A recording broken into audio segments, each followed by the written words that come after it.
Welcome back. In the last lecture, we have seen some of the historical origins of modal logic. We need to study any subject, keeping it in the historical context. Then we will come to know the continuity of that particular subject. For that reason, I covered some of the things. Although this lecture may not be that interesting to those who are learning modal logic, but definitely it is of importance, particularly to those who are doing some kind of research in the area of modal logic. So it is always better to divide it into different periods, then it is easy for us to handle things. So we started our journey with the pre-era from Aristotle to medieval period, and then we spoke about Leibniz, and then we spoke about syntactical era of modal logic till 1960s, and from 1960 to 1972 is considered to be the classical era, where there was excessive emphasis on the relational structures, possible worlds, etc. And then comes to, I missed out this modern era. So that is what is there from 1972 to present. In the most of the advanced logic courses, you will be dealing with this modern era. So there are certain interesting things which you need to mention in the modern era. After mentioning it, I will be moving on to the strict implication. That is what is of interest to our course, that is basic concepts of modal logic, because it is a strict implication which arose out of the necessity to explain the problems with respect to the material implication, and that led to the development of modal logics. In the modern era, 1972 till to date, there were many interesting results that you will come across in the modern era. These are like this frame incompleteness by Thomasson, 1970 to 1974, Sahlqvist correspondence theorem. These are considered the most popular or well-known kinds of results. And there was some kind of algebraic turn to the modal logic, and then people were started studying about many-valued modal logics, etc. And the classical modal theory of modal logics, correspondence theory, and then there was some interesting important thing such as bisimulation, which was discovered by Van Bentham. And there were connections of modal logic to different fields like linguistics, artificial intelligence, computer science, etc. All these things were the recent developments. So if you see the modal logic in a greater context, so most of the developments are quite is considered to be a young discipline, in the sense that most of the developments took place after C.I. Lewis' work. Although some of his traces are there, most of the ideas we borrowed from Aristotle, Leibniz, and some other medieval logicians, but the formal kind of analysis is the one which you find it only after 1920s. So in the modern era, much focus was on the computer science and AI, in the fields of AI, where dynamic logic, description logics are the new branches which have emerged. So all these things, if you want to know more about these things, we need to have some knowledge of the basic modal logics. In this course, we will be talking about only elliptic modal logics. So necessity, logic of necessity, and logic of possibility, and we are it is just considered to be a starting point, and then we are concerned with only propositional modal logics. And then a lot of applications of temporal logic, epistemic logic, logic of complexity, etc. Economists used it in the area of game theory. There was always there's some kind of interplay between epistemic logic and the game theory, and there were well-known results like Auman's theorem, etc., whether we agree to disagree, etc. And the linguistics, recently an interesting thing has come up, that is feature logic. So these are some of the results of modern era, that is 1972 to present.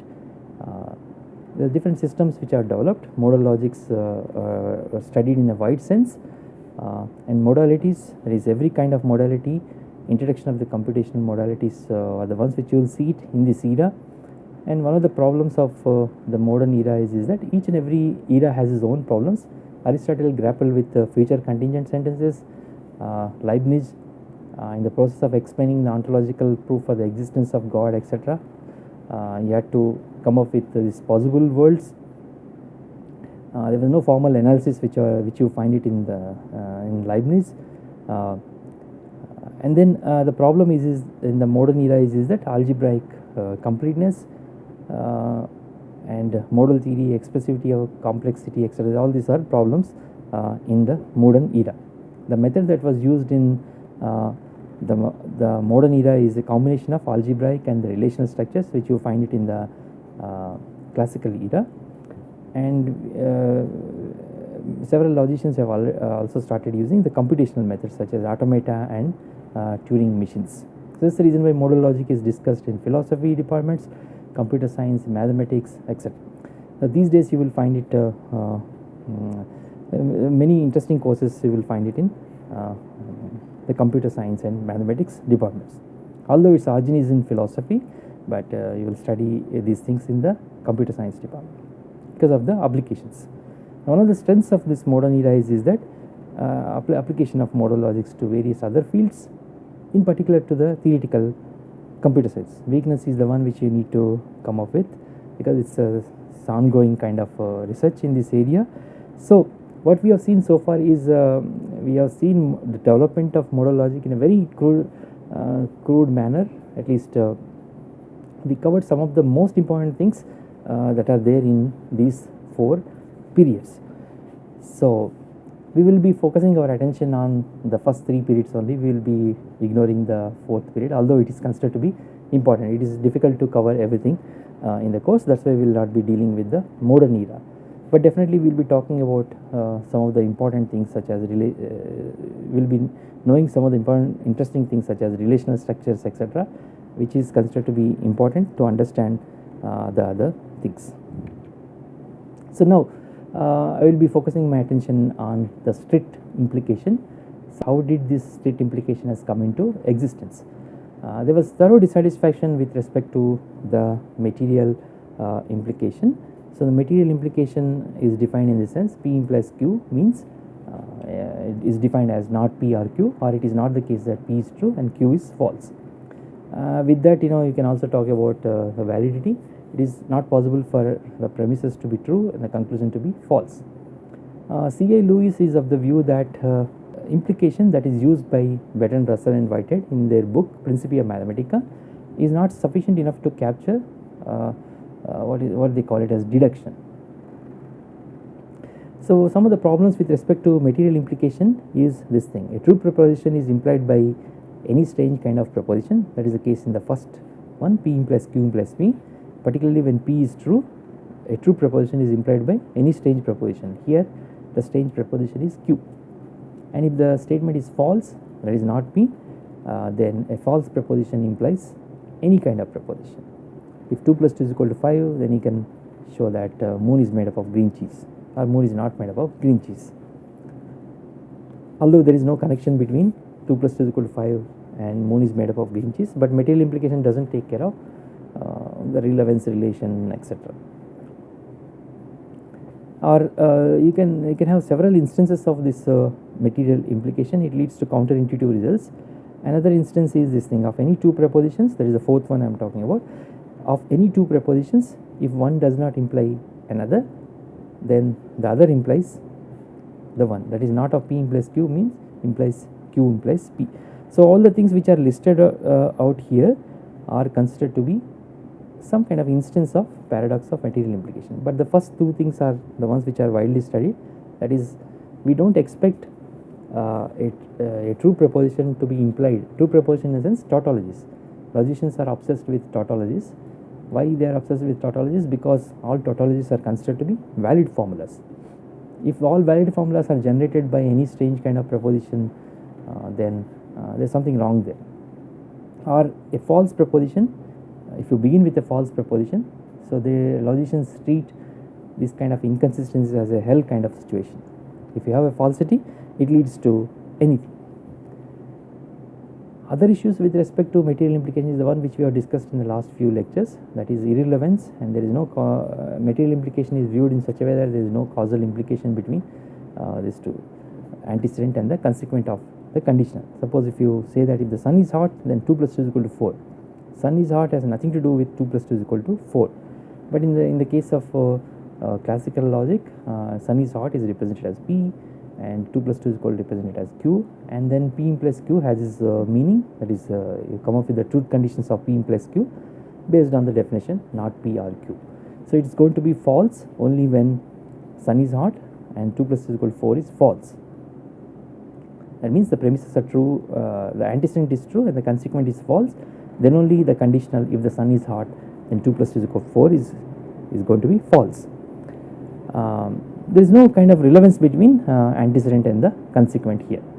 Another problem that material implication faces is this thing.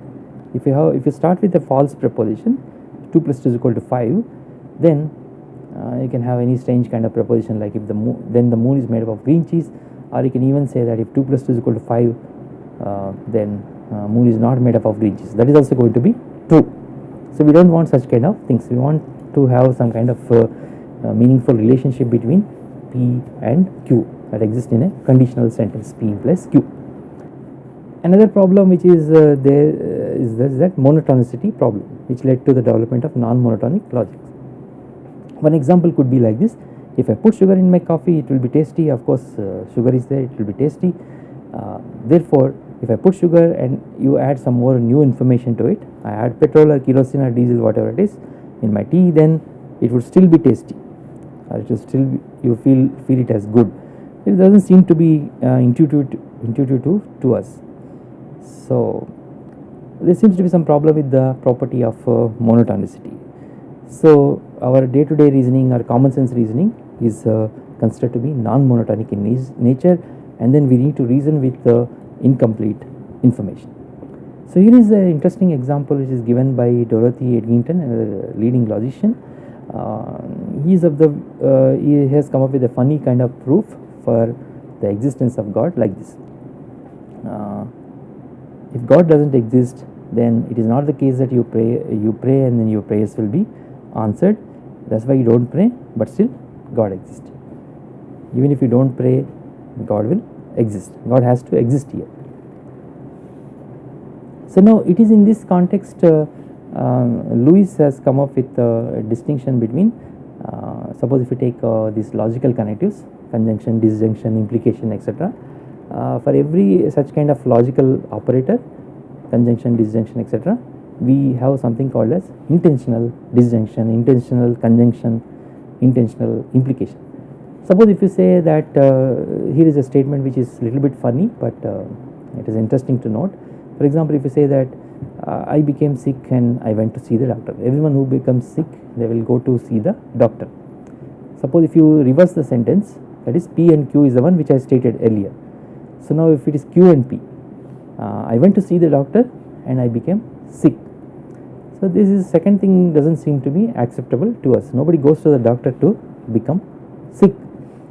So I went to see the doctor and I became I became sick and I went to see the doctor. That is represented as P and Q. And second thing is that I went to see the doctor and I became sick. That is Q and P. Classical logic, these two remains the same thing. Q and P is same as P and Q. But the meaning of the formula P and Q is solely determined by the meaning of its individual constituents P, Q.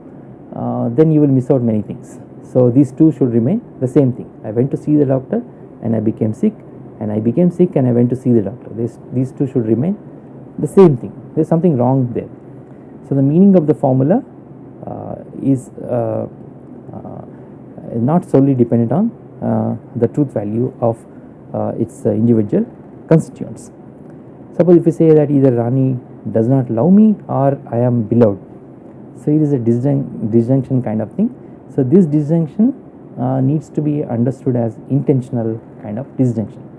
So this statement either Rani does not love me or I am beloved. I am beloved means I am loved by everyone. So this needs to, the truth value of this one is not solely determined by the truth value of its individual constituents. So that lead to what is called as intentional disjunction. So Lewis was working on these examples, and then he has come up with for every logical operator, logical connective that we have, he has come up with corresponding intentional disjunction, intentional conjunction, and intentional implication. Intentional implication is the one which we will be talking about it, and that is what we are calling it as strict implication.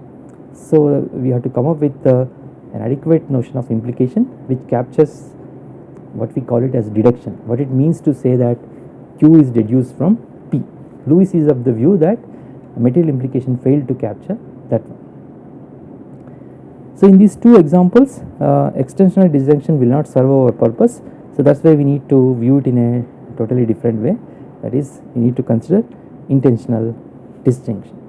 So why there is a disjunction with respect to algebraic material implication that is defined as not P or Q? So one reason is that the theorems are considered to be absurd only in the sense that they are utterly inapplicable to our modes of inference and proof. Properly, they are not rules for drawing inferences at all. This is according to Lewis, but only propositions about nature of any world to which the system of material implication would apply. Another reason why there is a dissatisfaction is that in such a world, the all possible must be the real, the true must be necessary, and the contingent cannot exist. As you clearly see here, we have Lewis was talking about this particular thing. So that is this. So there is no distinction between classical logic, particularly material implication, is geared up to explain only the actual truths. So there is nothing called as contingent sentence like this or something which is considered to be necessarily true. All these things are ruled out here. In such a world, that is the actual world, all worlds must be real, they are considered to be actual. The true must be considered to be necessary, something is actually true, it is necessarily true, and the contingent obviously cannot exist. The false, if some statement is false, and it has to be absurd and impossible, and the contrary to fact supposition must be meaningless. He has nicely summarized it in such a way that, for example, the last statement, contrary to fact suppositions must be meaningless. For example, if you take an example such as this thing, counterfactual conditionals, where the antecedent is always false. If you take material implication into consideration, if the antecedent is false, irrespective of your consequent, the conditional is always going to be true. In that sense, suppose if I had dropped this chalk piece, it would have fallen on the ground. That is going to be true. Suppose another counterfactual is this, that if I had dropped this chalk piece, it would have turned into some donkey or cat or something like that, or it would have flown up or something like that. It flies, etc. So this counterfactual is also turned out to be true. So it makes all the counterfactuals true, but we know that some counterfactuals are true, some are considered to be false. So these are some of the observations of Lewis. It is this: for C.I. Lewis, the ordinary meaning of P implies Q, that is Q can be validly informed from P or Q is deduced from P. This interpretation that he considered was not subject to the so-called paradoxes of material implication. So he has come up with another kind of connective which he calls it as hook. So this is defined in this sense: P hooks Q, or Q is deduced from P, in this sense that it is necessary that P implies Q, or it is also defined as it is not possible that P is true and Q is false. So this is the definition that he has come up with. According to him, if you have this particular kind of definition, then you can avoid the paradoxes of material implication. So taking P implies Q needs to be synonymous with either not P or Q. That is the definition of material implication. He distinguished between extensional and intentional meanings of that particular kind of disjunction without disturbing the things that are already working there. That is the material implication. He extended it a little bit, and then he has introduced the intentional disjunction. So he has provided two meanings of implies: extensional meaning and intentional meaning. So we will be talking about what is the difference between extension and intention, sense, reference, all these things a little bit later in the next class. So intentional disjunction is such that at least one of the disjoint proposition has to be necessarily true. Suppose if you write like this, P or Q, either Rani loves me or I am beloved. For example, if you say that thing, it implicitly means that one of the disjuncts here, either this or this, has to be necessary. But in classical logic, everything is actually the case, everything is represented as something which is actually the case. So there is no way in which you can talk about contingent sentences, necessary sentences like this. If you invoke intentional disjunction, then you will have this kind of flexibility. Intentional disjunction means this is such that at least one of the disjoint preposition is considered to be necessarily true. So intentional disjunction defines it like this, either P or Q means this thing. It is impossible that P and Q are to be both false. In the same way, he has come up with a definition of intentional implication, that is this thing. It is impossible that P is true and Q is false. So while maintaining this distinction, intentional disjunction and extensional disjunction, Lewis has come up with the notion of strict implication. So when you talk about P plus Q as not P or Q, this is what he means by this.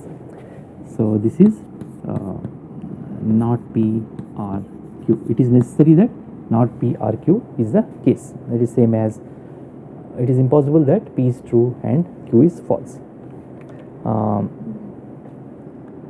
So these are some of the things which holds for if you maintain such kind of distinction, extensional and intentional disjunction.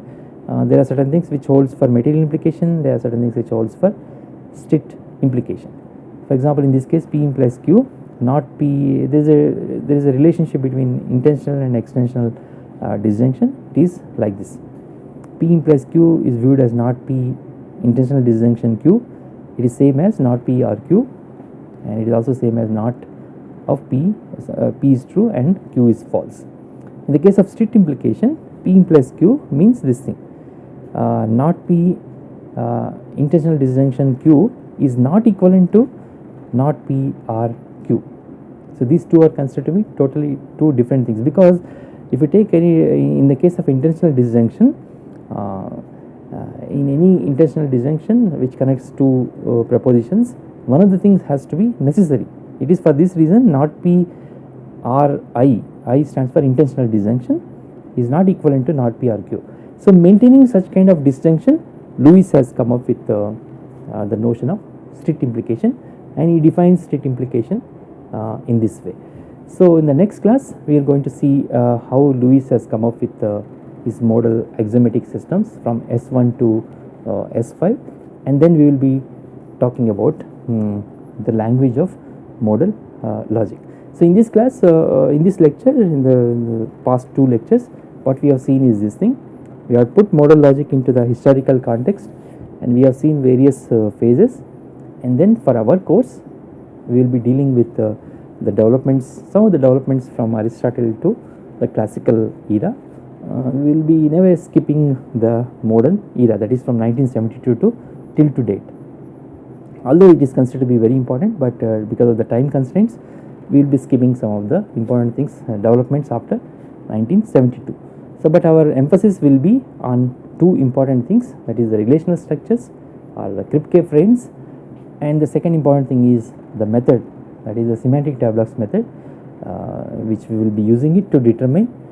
It serves as a decision procedure method to know the validity, tautology of any given modal logical formula.